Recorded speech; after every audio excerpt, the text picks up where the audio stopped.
Hyderabad is not only a capital for Telangana state, but also a perennial revenue resource that generates income for the welfare and development of the poorer sections of society. Hyderabad got this financial strength because of the previous Congress-led governments which developed it to reach this goal. For information technology to metro rail, Shamshabad International Airport to ORR, and the entire world-class infrastructure was planned and developed during the Congress governments. Hyderabad's topography would have undergone a sea change had it its ITIR project and announced by the then UPA government. In 2013, came into being. My government is now trying to bring back this past glory. We have launched an action plan to clean up the Musi River and turn its catchment area into an employment generation zone.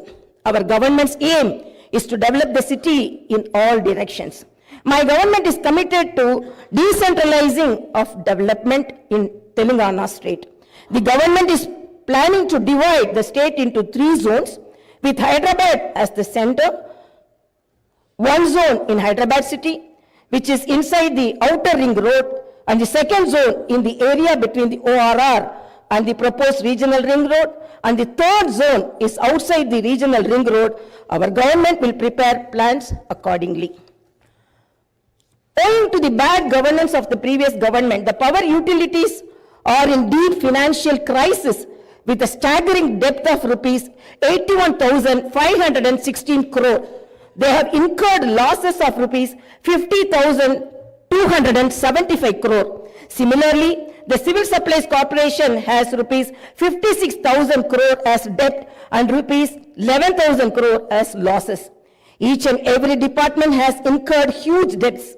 Loans raised indiscriminately from every corporation have pushed the state into financial mess and crisis. The entire financial discipline in the state is destroyed. There is no fiscal discipline or financial prudency. My government is focused on strengthening the derailed financial situation. We will place before the people the financial condition of each and every department by releasing white papers and show them the real facts. We will be releasing the white papers as part of transparent government that will promised to the people. To the greatest challenge before my government as on date is to improve financial situation in the state on a war footing.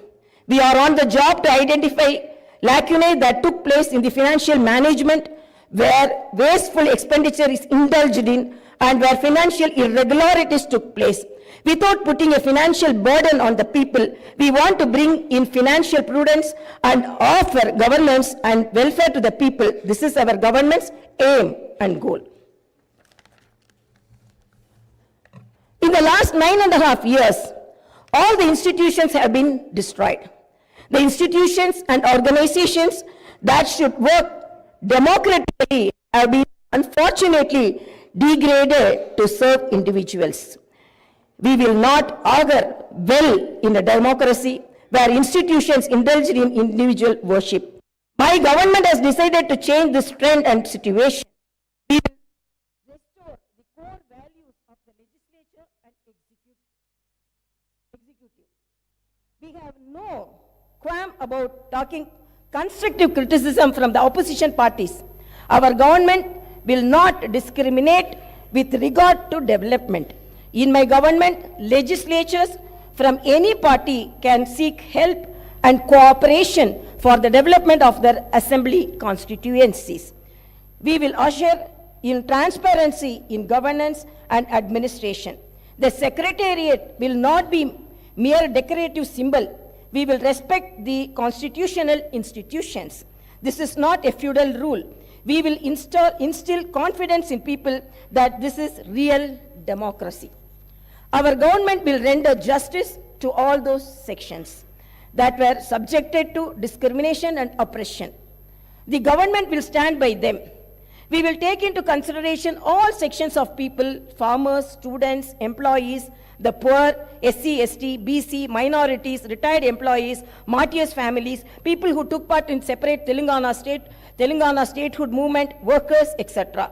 And welfare and development action would be based on these sections.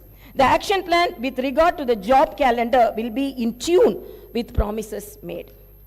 As far as rural development is concerned, the past government has only confined itself to propaganda.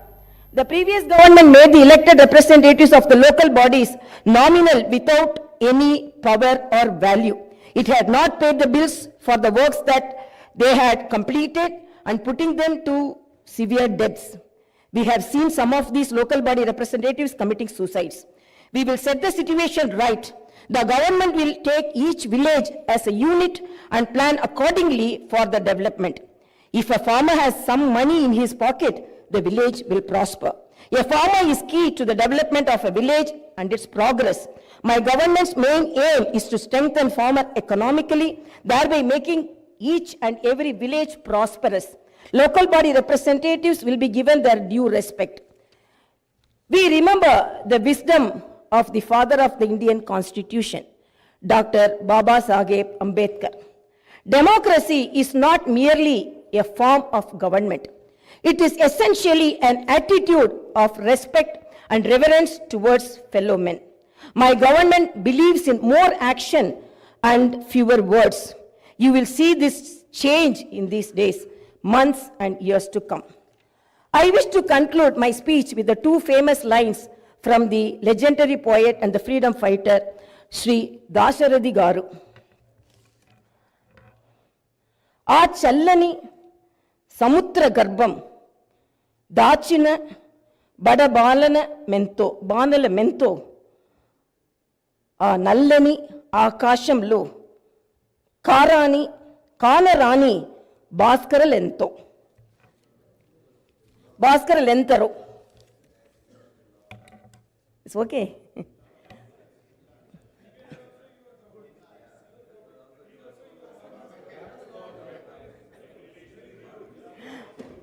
ఆ చల్లని సముద్ర గర్భం దాచిన బడబానల మెంతో ఆ నల్లని ఆకాశంలో కానరాని భాస్కరులెంతరో.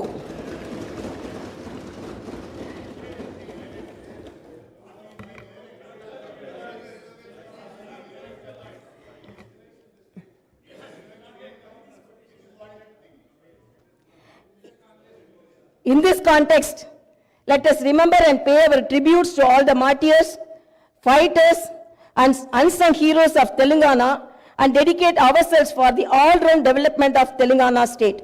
Jai Bharat, Jai Telangana.